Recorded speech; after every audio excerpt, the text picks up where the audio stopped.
China just sent a message to the United States Navy.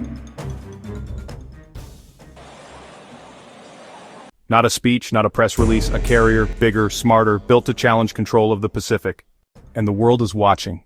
For decades, American supercarriers ruled the open ocean. Beijing aims to change that. This new carrier isn't a headline, it's a strategy.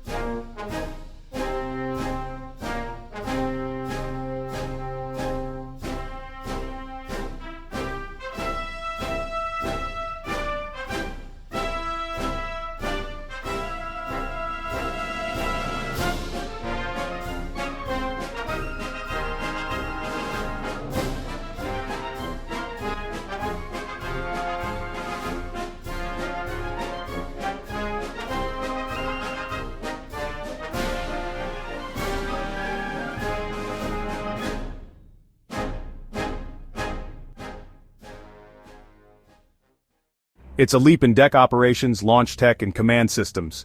Designed for faster sorties, heavier loads, longer reach. Fighters, early warning aircraft, drones. The package isn't just air power, it's a moving airbase built to shape the battle space.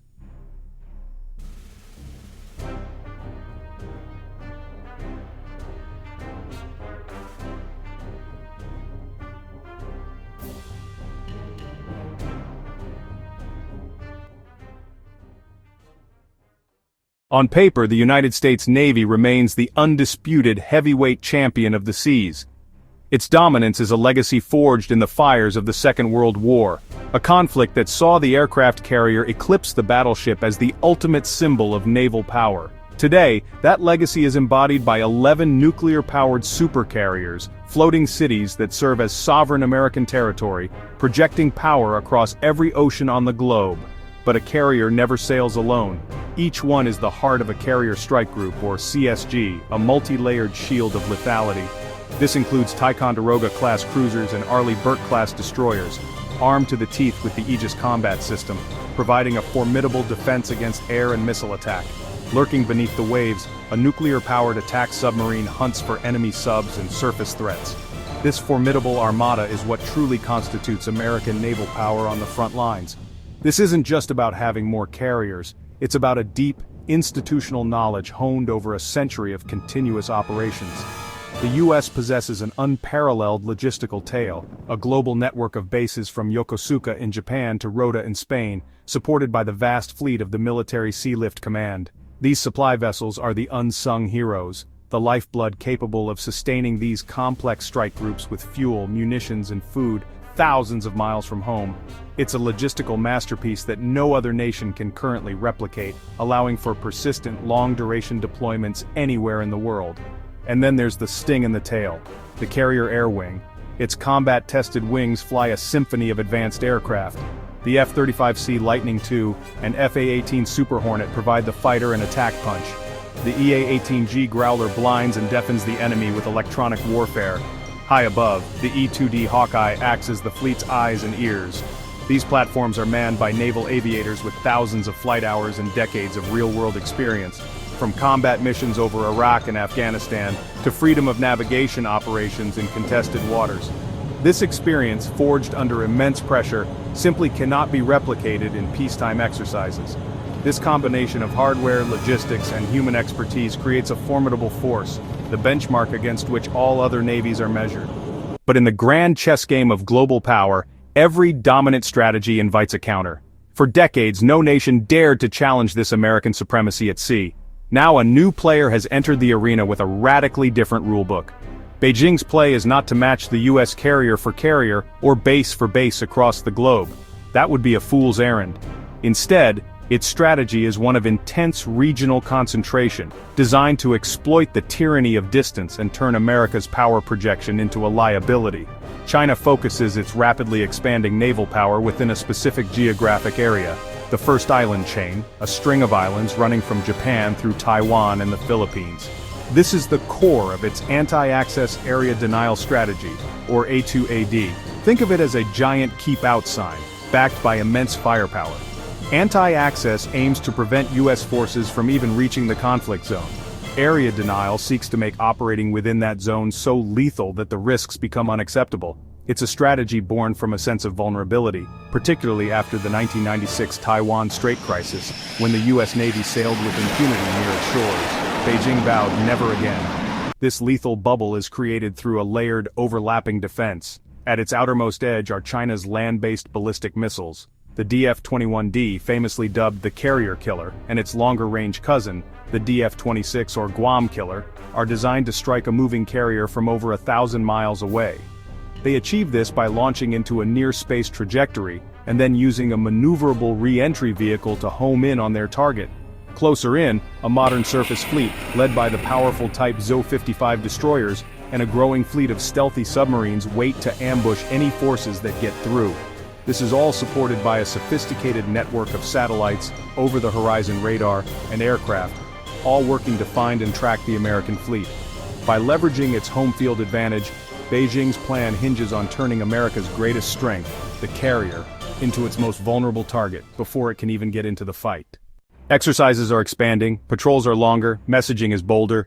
This carrier arrives with a purpose, shape decisions before shots are fired. So, where does this new era of competition matter most?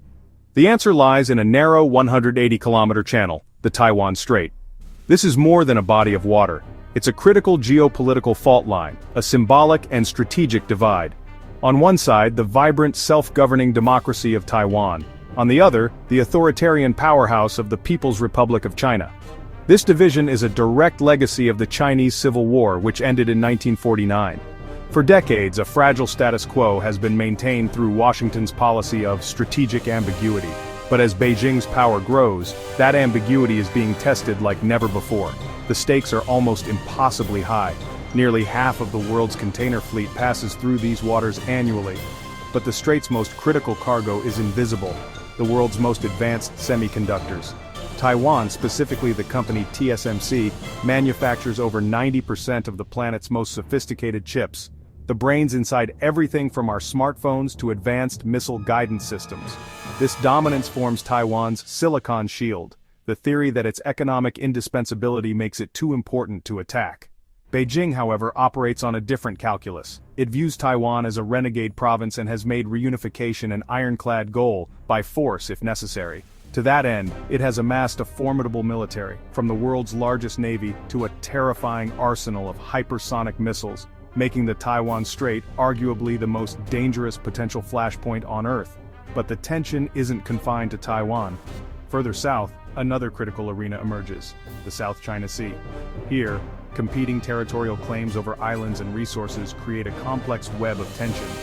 China's expansive 9-line claim encompasses nearly the entire sea, overlapping with the exclusive economic zones of Vietnam, the Philippines, Malaysia, and Brunei. In 2016, an international tribunal rejected this claim, a ruling Beijing has ignored. To enforce its de facto control, Beijing has undertaken one of the most audacious engineering projects in modern history, dredging sand to build entirely new islands on top of submerged reefs. These aren't holiday resorts. They have been transformed into sophisticated fortified military outposts with 3,000-meter runways, deep water ports, and missile emplacements. This network of unsinkable aircraft carriers fundamentally alters the strategic geography, projecting Chinese power hundreds of miles from its coastline. This directly challenges the principle of freedom of navigation that underpins global trade. These flashpoints are not isolated. They are key nodes along a larger strategic concept, the first island chain. This string of archipelagos, stretching from Japan down through Taiwan and the Philippines, acts as a natural barrier separating mainland China from the open Pacific. From Beijing's perspective, this chain is a cage that must be broken to project power as a true blue water navy. For the United States and its allies, it is the forward line of defense. Beyond it lies the second island chain, anchored by Guam, a deeper layer of American military power. In any conflict, control of these choke points is paramount. This is a battle space where distance favors the fast and the prepared, where the opening salvos may be fired not by ships, but in cyberspace. What's at stake is nothing less than the future of the 21st century global order. The message isn't subtle. We can bring air power to contested waters, on our schedule, near our shores with layered cover.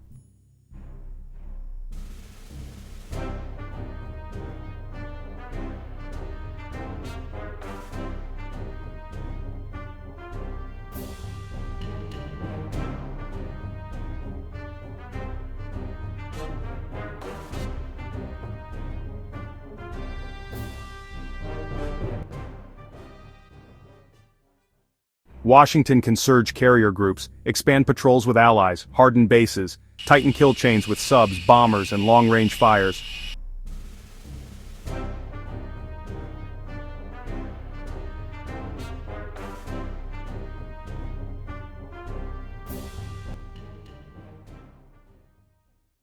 More presence means more encounters mean more chances for miscalculation. One incident, one close pass, and pressure spikes.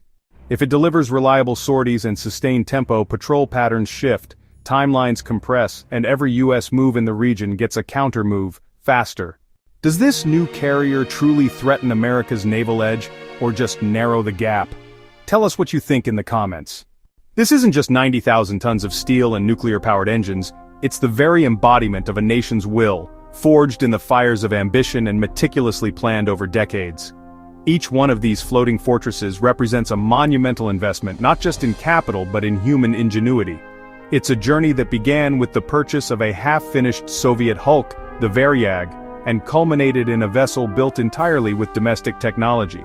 This is the result of the collective effort of hundreds of thousands of engineers, scientists, and workers, a national project on a scale rarely seen.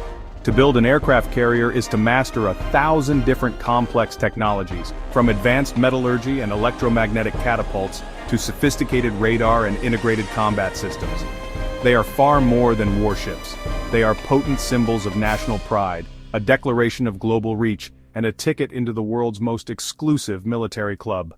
For a nation to launch such a vessel is to announce to the world that it no longer sees its destiny as being confined to its own shores. And so, as this new power cuts through the waves of the South China Sea, it sends a clear and deliberate signal across the world's most critical sea lanes, through which a third of global maritime trade passes. This is a calculated move in a grand strategic game, a warning shot fired not with gunpowder, but with its very presence. It is the sharp end of a sophisticated anti-access area denial strategy designed to make it prohibitively dangerous for foreign navies to operate near its coast.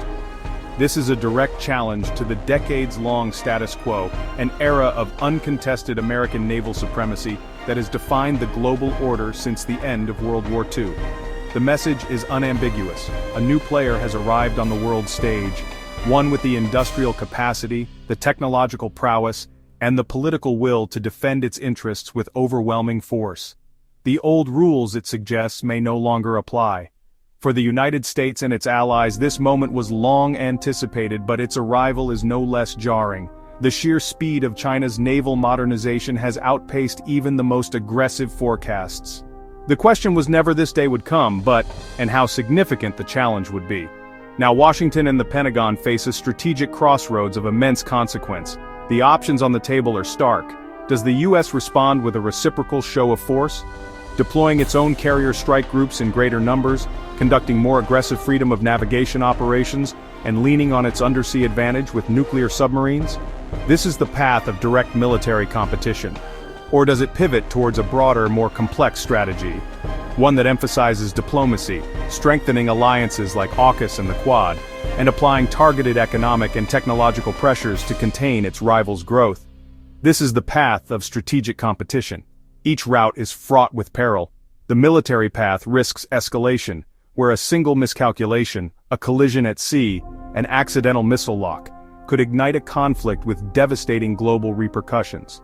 The strategic path risks being too slow, too subtle, and ultimately insufficient to alter the trajectory of a determined rival. Historians may look back on this moment as a classic example of the Thucydides trap, the ancient Greek observation that when a rising power threatens to displace a ruling one, war is the most likely outcome. The stakes extend far beyond Washington and Beijing.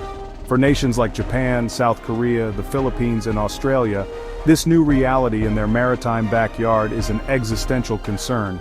For Europe, it threatens the stability of the global trading system upon which its prosperity depends. The very nature of power in the 21st century is being contested on these waters. In this new era of great power competition, the choices made in the situation rooms of Washington and the halls of Zhongnanhai will not just determine the fate of these two nations. They will define the landscape of global security, shape the future of international law, and draw the map of a new world order. The response, when it comes, will echo for generations. Stay sharp, more updates soon.